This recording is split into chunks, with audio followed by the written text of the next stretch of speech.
Okay, so in this one, we want to talk about reflections and translations of radical functions. So remember that when the value of a is negative in the quadratic function ax squared, the graph of the parent function is reflected across the x-axis. So similarly with the square root function, if the value in front of the square root is multiplied by a negative, it's going to flip it over the x-axis. Also, if you're adding or subtracting in underneath the radical to the x, if you're adding or subtracting a number from x, that's going to move it that many units to the left or right, opposite the way you would think. If you're adding a number outside of the radical to the function, it's going to shift it up or down that many units. Okay, if the number in front of the radical is greater than 1, if the absolute value of that number is greater than 1, it's going to be a vertical stretch. If the absolute value of a is between 0 and 1, then it's going to be a vertical compression.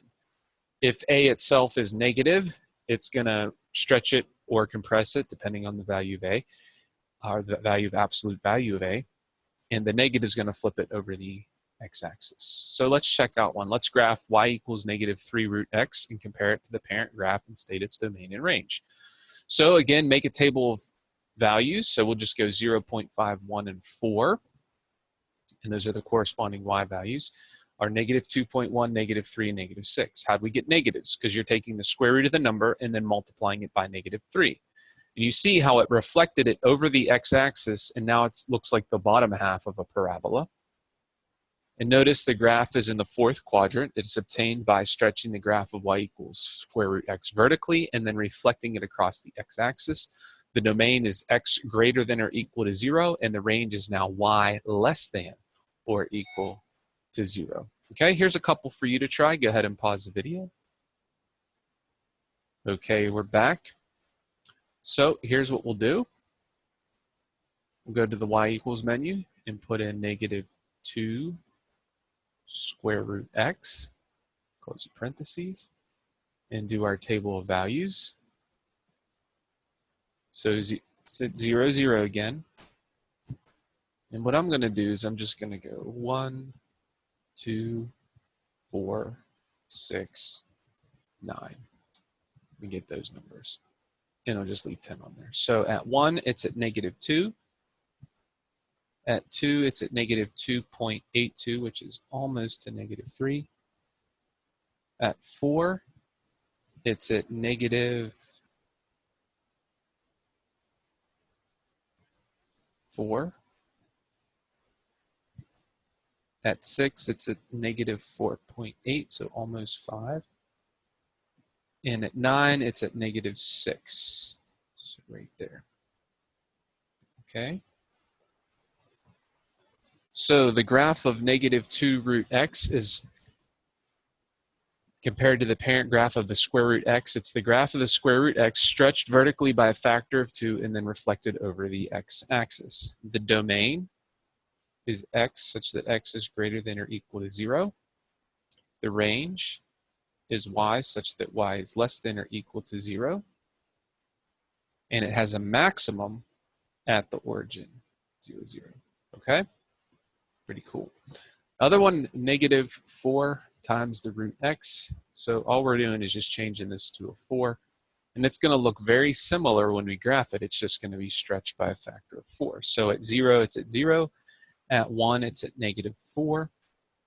At 2, it's at negative 5.6. At 4, it's at negative 8. And at 9, or 6, it's at negative 9.7. Should be right about there. And at 9, it's down here at 12. All right. So it's like that. So the domain is x such that x is greater than or equal to 0. The range is y such that y is less than or equal to 0. And it has a max at the origin. It's decreasing on its entire domain, and it's how it's related to the graph of the parent function square root x is it's vertically stretched by a factor of 4 and then reflected over the x-axis. All right, cool. All right, how about some translations? let's look at this one. This is g of x equals the square root of x plus 1. Notice the 1 is being added outside of the function, so it's going to shift it up 1 unit. So if we make a table of values, this first one is actually wrong. When you plug in 0, you should get 1. Okay? So what you can see is it's the graph of the square root function just shifted up 1 unit. The domain is x values such that x is greater than or equal to 0. But now, since the y values are all shifted up 1 unit, the range is y greater than or equal to 1. Okay, and the minimum here would be at 0, 1. All right, no longer 0, 0, because it's shifted up 1 unit. So be careful there. Okay? How about h of x equals the square root of x minus 2? Now, the minus 2 is inside the square root function, so it's going to move it left or right 2 units. Remember, it's opposite the way you would think, so you normally would think that subtract 2, you'd move 2 to the left. But since it's inside, it reverses that, and it's opposite the way you think, so it's 2 units to the right. Okay?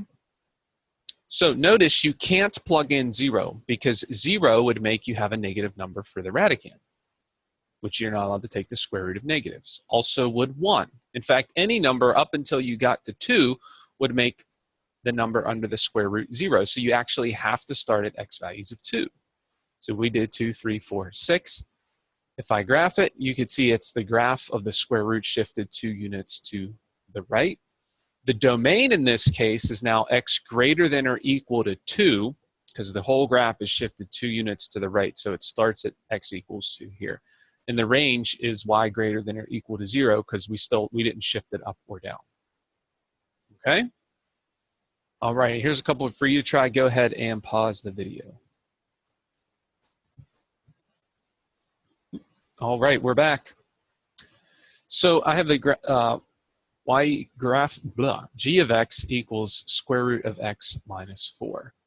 So I know that that's going to be the graph of the square root shifted down 4 units. So if I do second square root x minus 4, table of values. So if I graph it here,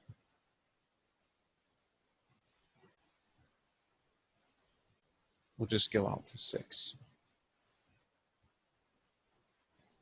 0 is all the way down at negative 4. And when you put in 1, you get negative 3. When you put in 2, you get negative 2.5. When you put in 4, you get negative 2. When you put in 6, you get negative 1.5. So it's like this. All right, so here the domain would be x such that x is greater than or equal to 0. The range, now this would be y such that y is greater than or equal to negative 4.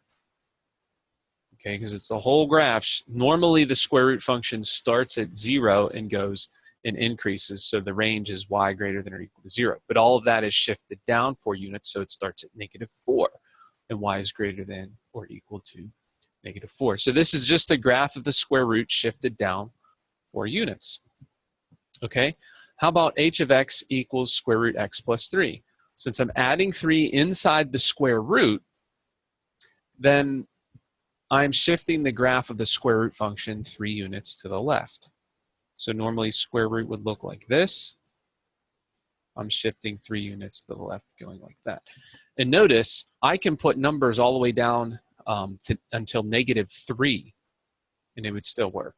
Basically, if you took the radicand and made it greater than or equal to 0 and solve that inequality, you can subtract 3, you get the domain.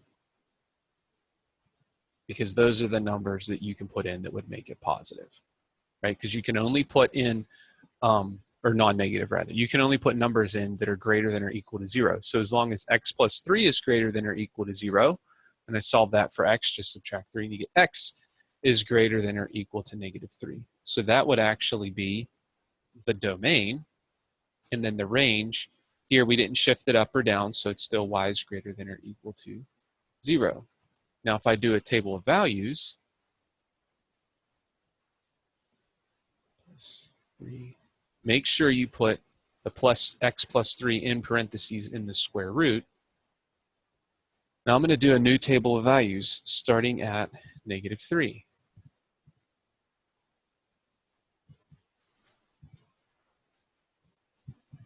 Okay, so at -3, it's at 0.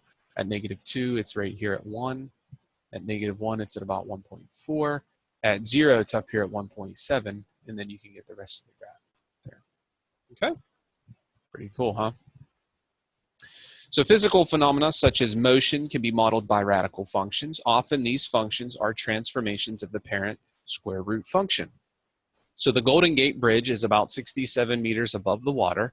The velocity v of a freely falling object that has fallen h meters is given by v equals 2 times g times h, where g is the constant 9.8 meters per second squared. So you can put 9.8 in for g. They just leave it g in the equation because sometimes they're talking in meters and sometimes they're talking in feet. So that's why they leave it as g depending on the situation problem. But they're telling you here, use 9.8 for g. Graph the function. If an object is dropped from the bridge, what is its velocity when it hits the water? Okay, so use a graphing calculator to graph the function. So all we'd have to do is y equals square root of 2 times 9.8.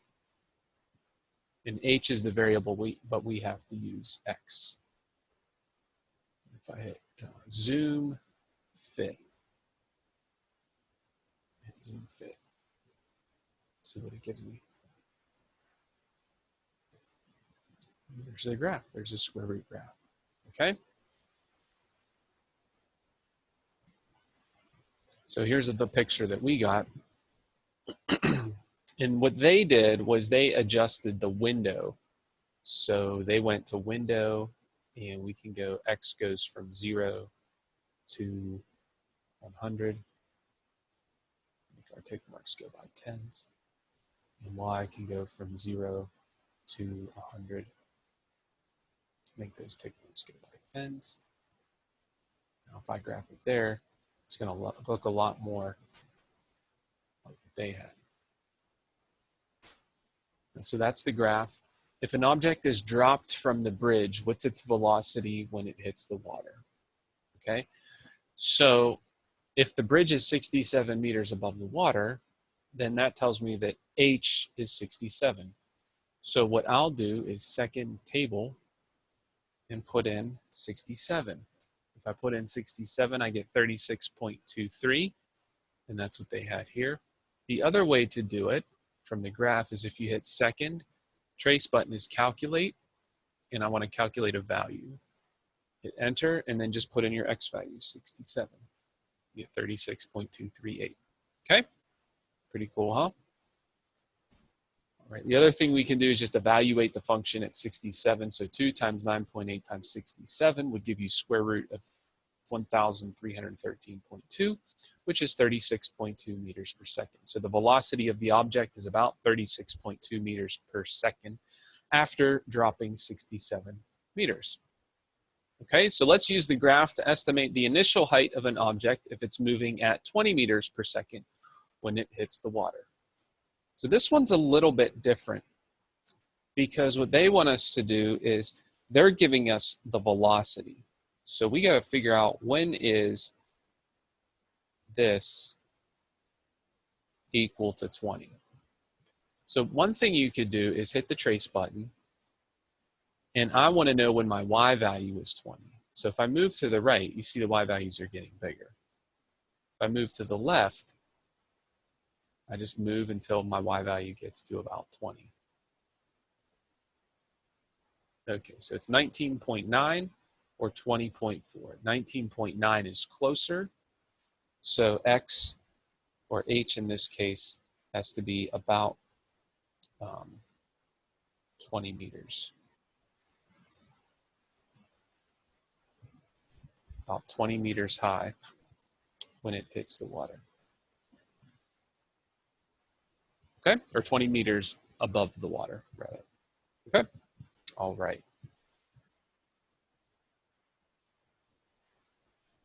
So let's graph y equals negative 2x, negative 2 times the square root of x plus 1 and compare it to the graph of the parent function, state the domain and range. Okay, so you have several things going on here. The square root function is being multiplied by 2, which is going to stretch it vertically by a factor of 2. But it's a negative 2, so it's going to reflect it over the x-axis. And then you're adding 1 to that, which is going to shift everything up 1 unit. So just a rough sketch. Here's a parent function. If I stretch it by a factor of 2, flip it over, and then shift it up 1 unit, it's going to look like that graph right there. Okay? So if I do some x and y values, make a table of values, and here my table would start at 0 because square root, it's just square root of x inside the radical. So I do 0, 1, 4, and 9. If I plot those points, I get my graph. The domain is x greater than or equal to 0, and the range is y less than or equal to 1. And it's a vertical stretch of a factor of 2 reflected over the x-axis and shifted up 1 unit. Okay, here's 2 for you to try. Go ahead and pause the video. Okay, we're back. So 5a, what's happening here, 2 things. You're multiplying the square root by a half, and then you're subtracting 1 from all of that. So it's going to compress it by a factor of half and then shift it down 1 unit. So if we go to our handy dandy calculator, and in our y equals menu, we put 1/2, 1/2 times the square root of x. Now make sure you close your parentheses on the x before you subtract 1, because you want the 1 to be subtracted outside. Go to your table of values, and we're going to go 0, 1, 4, 9. Why do we use 0, 1, 4, 9? Because those are all perfect squares, and they're easily square rooted, so to speak. So at 0, it's at negative 1. At 1, it's at negative half. At 4, it's at 0. And at 9, it's at a half. Okay, so the domain for that one is x such that x is greater than or equal to 0. The range is y such that y is greater than or equal to negative 1. Okay? All right. How about the next one? Well, this one, when you put in an x, you're subtracting 1, which is going to shift it 1 unit to the right, multiplying by negative 2, which is going to stretch it vertically by a factor of 2 and flip it over the x-axis. So I have negative 2 square root of x minus 1, close the square root, delete the rest of that stuff off. Table of values. Now here, 0 isn't going to work because remember, when you're adding or subtracting under the square root, you set that greater than or equal to 0 and solve for x. So x has to be greater than or equal to 1. Okay, so put in 1, you get 0. Put in 4.